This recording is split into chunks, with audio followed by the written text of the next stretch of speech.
Hi, welcome to the Career Planning Training Session presented by the Houston National Sales Network chapter. I am Dr. Michelle Simpson, the Director of Finance, and I'm happy to welcome Brandy Smith to join us today. Hi, Brandy. Hi, Dr. Simpson. Please tell us a little bit about yourself. Sure. So I currently serve as the Assistant Vice President and Chief Compliance Officer at Lincoln Financial Group. And I have two kids, a 6-year-old boy and a 1-year-old girl. And my husband, we live out here in the Philadelphia area. I will be transitioning soon, and I actually have recently announced that I'll be stepping into a role within Lincoln, Vice President, Diversity and Inclusion in the Workplace and Council. So taking over some of the responsibilities of being a lawyer into the diversity and inclusion world. Wow. So this sounds like an amazing undertaking, pretty large, big responsibility. And so just give us a little bit of like your background, because as you see, the title says from graduation to VP in 8 years. So how did you do that? Like the decision to be great. I've proclaimed you to be great. So how did that work? Well, I think you've summed it up, and you have to decide what path you want. And I think everyone is unique, and everyone has their path that they see for their life. And I think every path is okay because every path isn't for everyone. But I think once you know what path you want to be on, deciding to be the best that you can be on that path. For me personally, my career framework and the way I think about my career is whatever I am in, I want to be the best at it. I want to be the top at what I do. And some people in the workplace and outside the workplace um, hear me refer to this as being the Beyonce of your industry. Like, how do you step into something and go so hard and care about it so much that it becomes something that drives you, that you care about? So, really, you do have to decide to be great in whatever you do. For me, it's deciding to be the greatest at what I am doing, what category and what uh, area that is that I'm working in at that time. Okay. So tell us just a little bit about how you started at Lincoln, from finishing school, and who did you align yourself with? Like, what are those steps that you took? So I went to Creighton University for law school. Creighton's in Nebraska. I'm actually originally from Omaha, Nebraska. I went to Nebraska Wesleyan for undergrad, and I had a degree, or I have a bachelor's degree in elementary education. And my last year of doing my practicum, I said, I don't want to be there anymore. I don't want to teach. I love children. I don't want to teach, but I want to go to law school. And since law school does not require any prereqs like a med school or any other type of school, I decided to go there. And so I decided to stay close to home and go to Creighton. After working at Creighton, when you're going through law school, some of the things you think about based on what sort of career opportunities you get through the years, going through law school, some people align of exactly what they want to do, what type of law they want to practice, what type of company or firm or um, individual practice area they want to be strong in. And then some people say, well, let's see where I land, let's see what job I get, and I'll Mhm. I'll figure it out from there. I was one of the people who knew where I did not want to be. But other than that, I had open doors and open opportunities and thoughts around there. And so I had a friend of the family, my uncle, he's actually a lawyer. Uncle marriage, he's actually a lawyer, and he had a friend who was working at Lincoln in the legal department, and he said, "Hey, we have this opportunity for you to come work or to apply." I didn't get the job just because of someone telling me, but I still had to go on that interview Mhm. and go through all the steps. And um, once I got in that door, I was told that this is an hourly position. This is not like you are not officially, you know, here. Like this is a temporary something along with a project, but it's an opportunity. So I took that opportunity. I stepped in and I made the best out of it and decided I'm going to be great at what this is for this Mhm. amount per hour, right? And because I did that, my boss at the time, aligning yourself with with your boss, your peers, your team, your group, that's very important. My Mhm. my my boss, I was very aligned with her in the way that she saw potential. She saw me working very hard at what I did and wanting to be best at it. That she was one of those people who could build, help you build and lay out what your career could look like.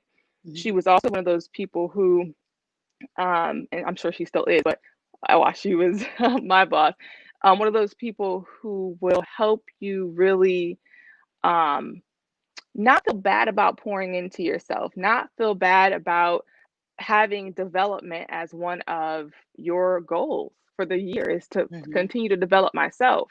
And so, because I had that opportunity, aligning myself with someone who knew how to build careers, who knew that I could do whatever I wanted to do, and who also knew how to, help me lay it out, that's a person who you may not know you need in your life. And it's kind of that Mhm. career coach type person. Some of us get them in bosses, some of us get them in siblings. But who's that person who's going to help you and challenge you to say, and where do you want to be? And that's really, aligning yourself with that person as the right person. But then also building relationships throughout the company. Like, how do you connect and interact with other people?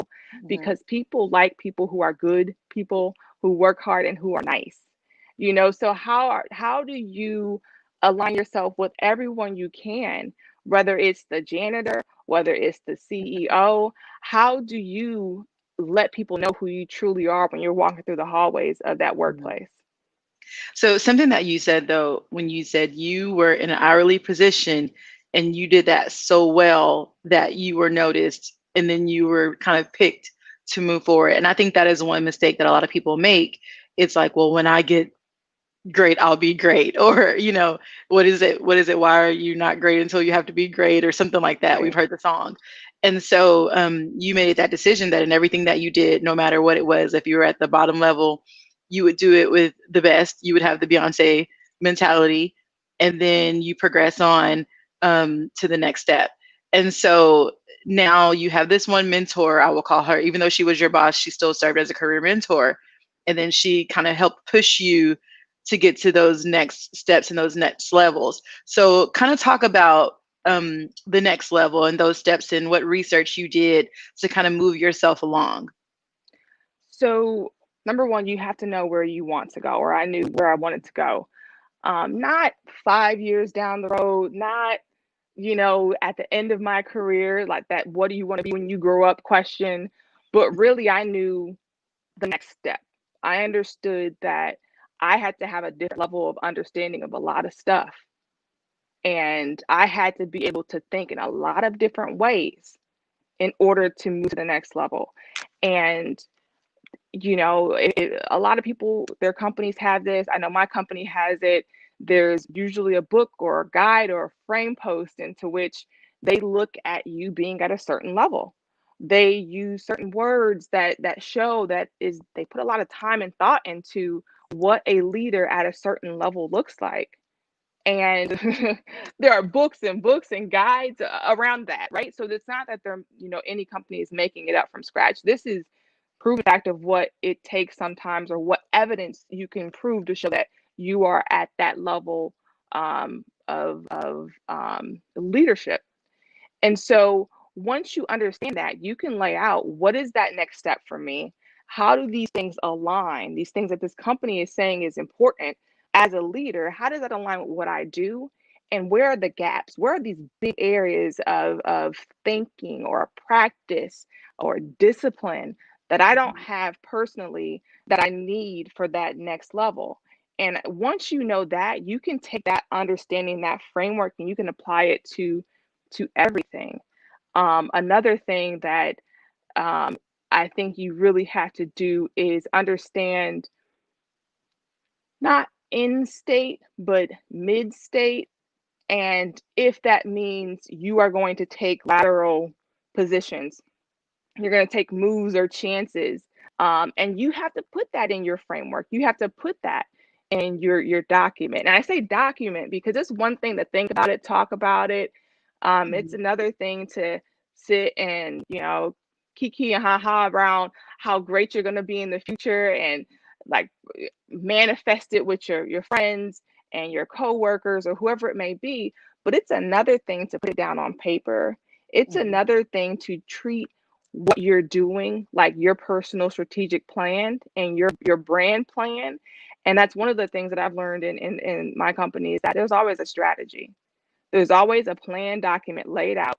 And if you Mhm. treat yourself and your career as your plan for your corporation, the corporation of Brandy, and you Mhm. lay out a strategic plan of what that looks like, and then you do your research and you lay out what it means for you to look that way, it's very easy to understand if the company sees you in that mold as well.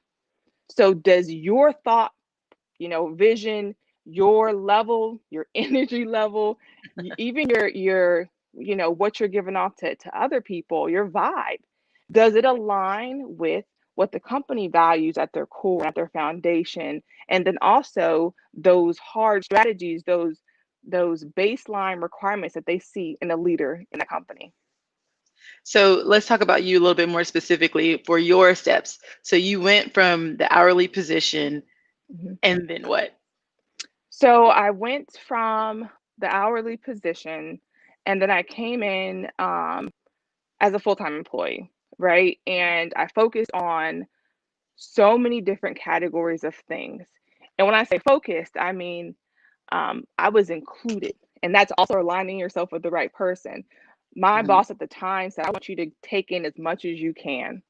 I want you to take in as much as you can, because I know that there's going to be something here that you like, that you Mhm. want to get involved with, that you have an opportunity to help make better. And so I touched everything on that team. I Mhm. helped, think about, where do we want to take this team? What's our strategy? What things can we do better? And Mhm. ultimately, you get the mentality away from you and thinking about what you can do personally for your next step of the career, and thinking about, what can I do to help this team? What can I Mhm. do to help this company?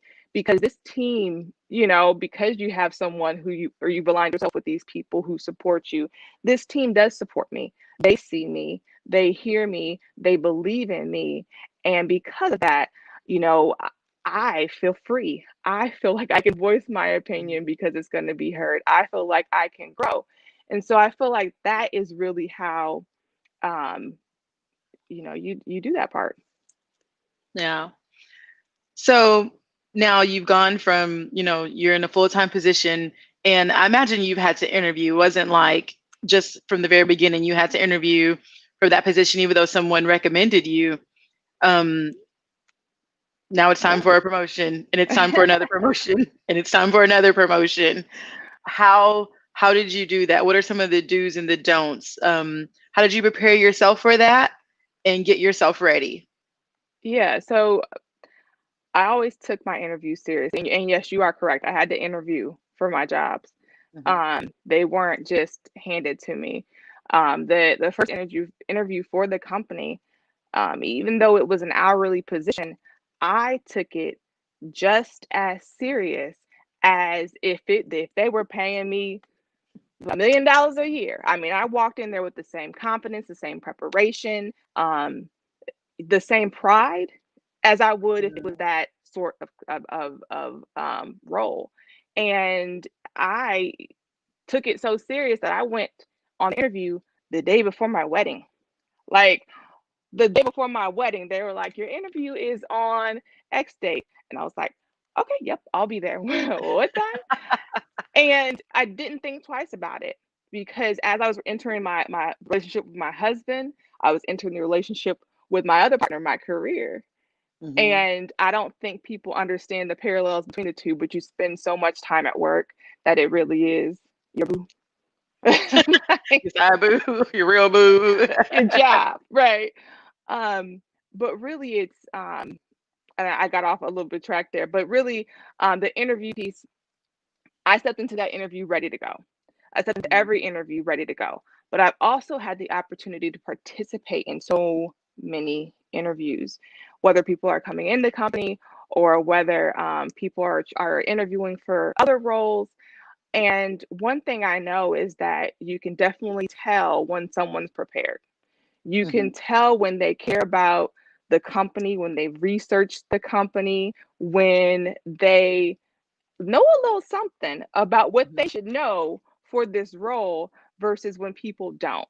And so I would say that one of the biggest things I would not do is to pretend like you know something that you don't know. Even if you know the end state, the overall thought was that I don't know yet, but I can learn it. And I Mhm. can say yes right now, and then I can learn it. That one thing may be something that is so complex, that it's something that no, you're not. If you told them you know about it, you gotta step in You here cannot Google really. that. No, you gotta know that. And so, I mean, I would say do not ever say that you understand or know something that you don't know. And like I said, innocently. Sometimes it's just you get caught in the conversation. You're like, yeah, yeah, yeah, and then you want to move on to the next thing. But don't let that slip. I would say always be who you want to be at that company. So don't come off as someone else. Don't pretend to be someone else. I have a lot of people ask me, how should I wear my hair? Because you know me, that my natural hair is a full fro, right? And you want to be at a place where I can be like this one day if I want to, and the next day I could have that full fro, and I want to be comfortable. So I've had a lot of people ask, is it okay to wear your natural hair to an interview? And I ask you to ask yourself, is it okay Mhm. for to work for a company where you may not want your natural hair out? Yeah. So I think you just have to reflect on that. So I know that's a question that a lot of women that a certain age and a certain level and a certain company want to know. Like, is it okay for your natural hair? Listen, do you? But if that's something that you want to do day two, do what day one for the interview. Like, You gotta slow roll them. If you come right. in with long straight, you might want to stay long straight for 90 days. That's funny.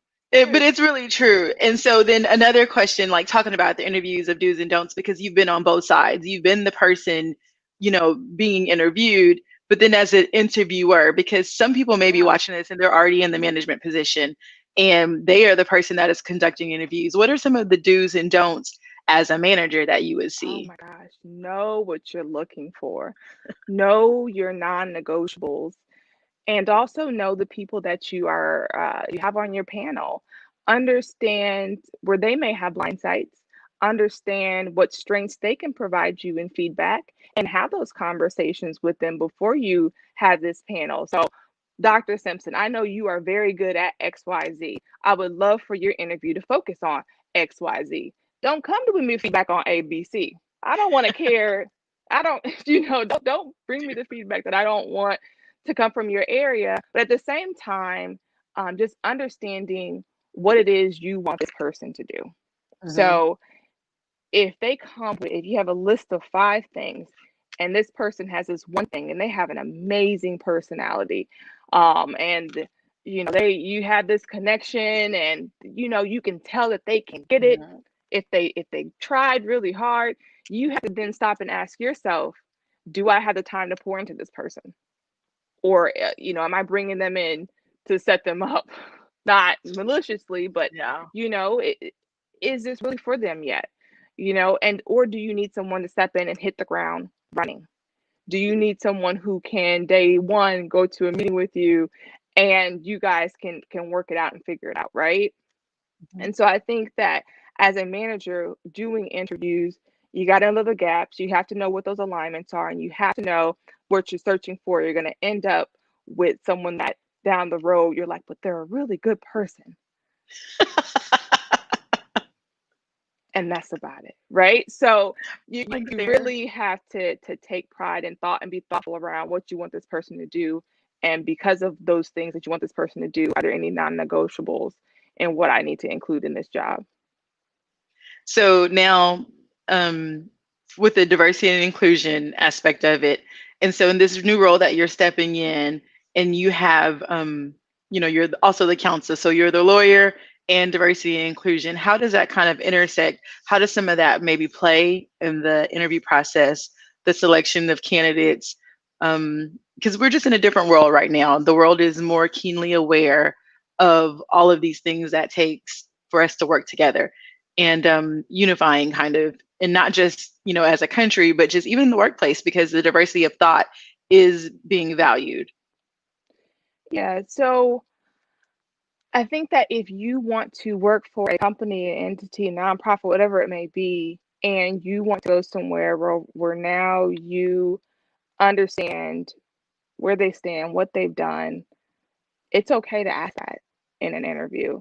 It's okay to say, do you have examples of what your company has done from a corporate social responsibility, perspective, or what your company has done for a certain subset of a community? It's okay Mhm. to ask that. And if you get pushback or frowned upon, is that really the company for you? Mhm. And it may be, and they may need you to come in and help set that up. And and that may be okay too. So I think you have to ask yourself when you are interviewing what that means. Now, if you are interviewing, if you are the interviewer, I think you have to make sure that regardless of the race, religion, creed of the person you are interviewing, that that person understands that your company is about diversity and inclusion. Mhm. And one of the things that it makes me think about is, I've gone to a few churches growing up, right? And not to Mhm. make this about religion, but I've gone to a few churches growing up. And one of the things that one of our pastors back home would say, this ain't the church home for everybody. And that's okay, right? Like you don't have to stay here, or you don't have to apply here if you don't also believe in the same value and core beliefs from a diversity and inclusion perspective. Mhm. And so it's okay to mention it as an interviewer, to say we value ourselves on diversity and inclusion. Can you give an example of something that you've done to move the needle on, systemic racism, social responsibility, and Yeah. things that are going on? And if that's something that you care about, even if you haven't done anything, Mhm. ah, Yeah. I haven't yet, but I would love to if that's something that this company focuses on, right? It's one of those things where, um, in this day and age of making sure that you are careful and you're protecting yourself and your company, and everything you say and everything you do, um, you also have to understand that um, you want to be somewhere where you're respected. You want to be somewhere where you are valued, and you want to work for a company that respects and values people. And so, if you intertwine that into part of your interview process, I think everyone will be in a better place. That's really true. Really good. So, now you've gone from your hourly position to here you are taking on soon the vice president position. Was there someone in this role before you? This is a brand new role. So, our Brand new role. company, yeah, our company is expanding our diversity and inclusion team as part of our efforts to move the needle on social injustice and inequality and the reckoning with race. Mhm. Um, we have an external statement around what we plan to do, and part of it is broadening this team. And I'm so excited to serve on this team because I know that um, there's so much that we can do. And over the last couple of quarters, I think that a lot of people have started to understand that, okay, what can I do to help this? And everyone, is not going to go in March. Everyone is not going to post on social media. Mhm. Everyone is not going to stop buying with certain businesses for certain days, and everyone's not going to cancel this and do that. But what thing everyone can do is see what platforms they are associated with and do what they can do on their platforms. And corporations are huge platforms. Your companies are huge platforms. And within the company, groups, employee resource groups, whatever it may be, are also platforms in which you can serve and you can give back. And I mean, just knowing that you can make an impact within the workplace, which is really the core of where we need to, because this is our biggest relationship that we have. And this Yeah. is the one thing that so many Americans do: work for companies, Mhm. right? That's the broadest, I guess, sweep that you could make. So thinking about your goals of what's next, what's, you're coming into this position, and what are your goals? Number one for this position, but now after, you've mastered and Beyonce the VP, then what? So it's funny that you asked that because I remember when I first started with the company. I mean, the first day. And I came home and I told Nick, I said, all right, so I got to map up what's my husband's name is Nick. I said, I got to map out what's next. And he was like, next, you just got this. You need to sit down, you know? Day one. But right, day one, I was like, okay, what's next? And it's not that I'm always looking for the next job or I'm always looking for the next money, but I'm always looking for growth and development within myself. And sometimes with growth and development comes growth and development in multiple areas of life, right? And so for me, my new goal is really to do just that, set up the next stage. But my new goal, for stepping into this role is to be very intentional. It's to understand what strengths I had in my prior role and how some of those strengths may not be needed or may not be the same strengths in this new role. And what are the things that I'm going to have to start and learn that I didn't have to in the other role. So identifying those gaps for myself, identifying the gaps for the team as a whole, and just seeing what do I need to build and laying Mhm. that out. So that's not my goal for this role, but my goal for my person is to figure out where does everything fall now with my new role. Mhm. Does momming, still balance out the same, and do different things need to happen at home? Like, how do I lay out my next year? And honestly, at the beginning of every year, I do my personal strategic plan, and I lay it out the same way I would lay out a strategic plan for a company or a business unit. And it has measurable goals where I know that if it's June 1st and I haven't done these three things, this is not going to be accomplished this year, Yeah. period. And by the time the end of the year comes, I'm not like, oh my gosh, I didn't do any of these goals. I've stopped mid-year and realigned that one. Mhm. And sometimes it's oh gosh, it's June 1st. I can take those things and that this one has to get done. So let me chunk away these other couple of items that maybe not were not as important if this is the one goal I want to achieve this year. So figuring out where things land and goal planning is a big part of what I do. And Mhm. I'm currently setting up my new goal plan. Okay. So just to kind of wrap all of this up, let's say you found yourself um, on an elevator. You're on floor 18. Somebody stopped on floor 12 and 8. And then you're down at the ground floor. And there's maybe a younger person who looks up and says, "Oh, you're Brandy Smith. I saw you. You're the new VP of blah, blah, blah. How do I be like you?" What would you say to them? Let's talk. You can't say it in the elevator. Honestly, there's I think that they're already doing what they should be doing at that point if they are bold enough to say, how do I do it? Honestly, I Mm, feel like that's the start. We've molded our minds around you got to have this elevator pitch. But I'm a mm, believer of my pitch in the elevator is for me to set up time to talk with you further. That's all I got to do. I want to talk to you as a human while we're on the elevator, as a regular person having regular conversation. You do that the best, Michelle. You're going to spark up a conversation with anyone. And you're never starting with an elevator pitch of who you are. It's just natural. And that's how you build these relationships in the company to be real relationships. And that's how you keep them real relationships. That was a key theme. You said relationships numerous times from the very beginning, all the way weave throughout. So, for anybody watching, if you are looking at career planning and how to move ahead, definitely start with the relationships because when people like you, they will look out for you and they will help you and they will bring you along in different opportunities. So, with that being said, thank you, Brandy, very much for joining us on our learning session talking about career planning and just generally getting ahead and moving from hourly to VP. Thank you. Thanks.